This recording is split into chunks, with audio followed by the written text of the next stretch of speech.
Previously on that bullshit. I think that man exaggerated his story.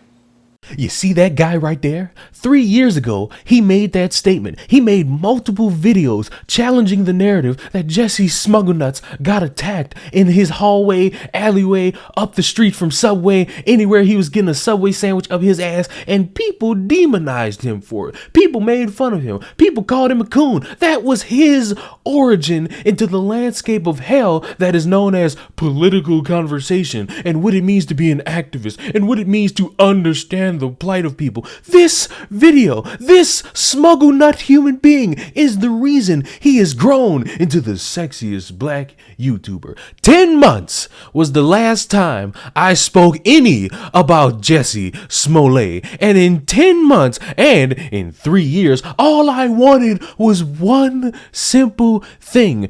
Proof that you actually got your ass handed to you at 2 a.m. in 20-degree weather, in the snow, in Chicago, while you holding a tuna melt in your hand. And the description from the beginning was to paint it as if it was white Trump supporters. You remember, 2 people, MAGA hats. The only people who could exist with MAGA hats are white people. And it turns out they're blacker than my shirt and literal darkness. So immediately you had people say, I don't know, maybe the trauma got you shaken up, which was my thing at the time. I thought the trauma of getting his ass handed to him made him say some things he wasn't supposed to say, made him say some things that didn't happen. You remember, he fought them off. He was a strong black gay dude who's on Empire, an F-list show on a D-list network, and he was a strong, courageous person who was fighting off the homophobic, racist human beings who are seemingly white and also for some reason watch Empire. Like anyone who could know says, no one who is white watches Empire. And above all, I fought the back.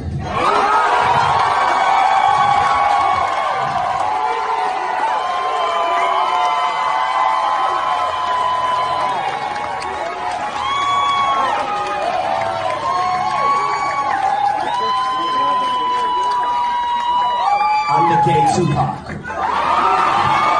But that's besides the point. He had 10 months and all this time span to prove, at least online, because he did that interview saying, oh, well, I need to be quiet, and oh, well, I'm still going to hold my innocence. He had all this time and he showed you nothing. And what's weird is that all the people who are going to dislike this, and I can't even see it anymore because YouTube removed dislikes, you're going to sit there and say, well, how could you not believe because this reason, that reason, and third reason? I do not care what he looks like.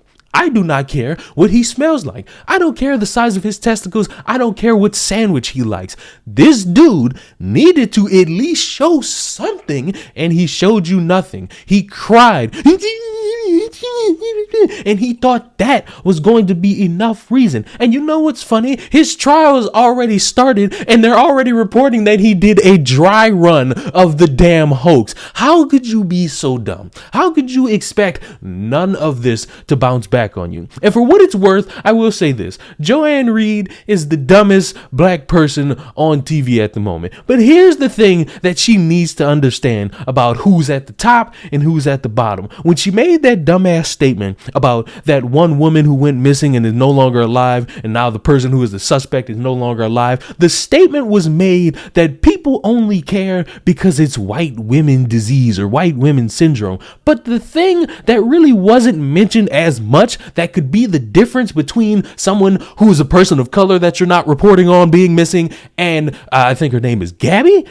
You need to understand she's an online personality. And I understand this may hurt some people's feelings, but here's you, regular person, whether if you're in high school, working 9 to 5, here's online personality. Of course, more people are going to care about the online personality. It sucks. Yes, it does, but it's reality. And it goes double for these celebrities in anything that happens to them. You got all these dumbasses that don't support their friends, but they'll suck the teat of a celebrity any day of the week. And so you would think when a celebrity says they got attacked everybody's gonna pay attention. Everybody's gonna want justice. Everybody's gonna want you to be happy. Everyone wants the people who did this to you to be in jail. Why? Not just because you're a celebrity and people just dick suck you even though they don't know anything about you, but because you claimed you got attacked. And so when you sit there and you make these statements of, oh, why didn't people do this fast enough? And oh, why didn't they respond like this? And oh, why the fuck is the now vice president tweeting like she knows what happened even though she wasn't there? Oh,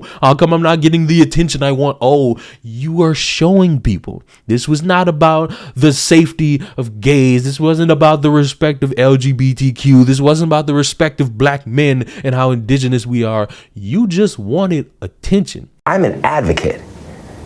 I respect too much the people who I am now one of those people who have been attacked in any way. You do such a disservice when you lie about things like this. It feels like if I had said it was a Muslim or a Mexican or someone black, I feel like the doubters would have supported me a lot more. And that says a lot about the place that we are in our country right now. The fact that we have these fear mongers, these people that are trying to separate us, and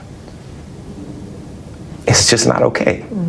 And for all this time, I've asked everybody who gets mad at me when I talk about this one simple thing, and it's always been just a casual thing. I'm not asking you to solve some algorithmic geometric equation to solve the reason why we all got testicles. I'm asking you, if there's so much proof of him being guilty, where's the proof of innocence? I don't care about your feelings. I don't care about hearsay. I don't care that he's black and gay. Please give me something, because I want to be on his side. That's the thing y'all don't understand. I want to be on Smuggle Nuts' side. I want to smuggle nuts, but the reason I can't smuggle nuts is because he ain't got no nuts for me to smuggle. Wait a minute. In the end, I'm watching and I'm paying attention. I hope that there's somebody with a camera so I can at least see it on YouTube. I get that we wanted to bloviate this Kyle Rittenhouse trial because we wanted to make it a thing of white supremacy, and so we had all the cameras there. I want cameras on this trial so I can see what's being said by the defense and the prosecution. I want to know how many people of color are in the jury.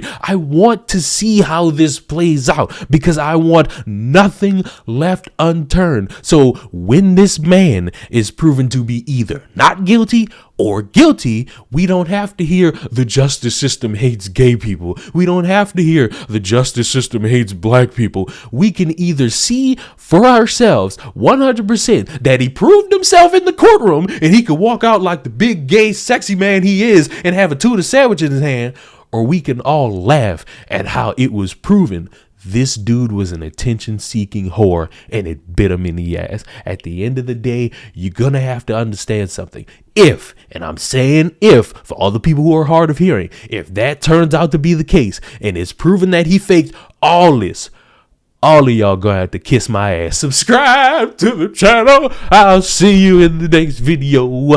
Goodbye.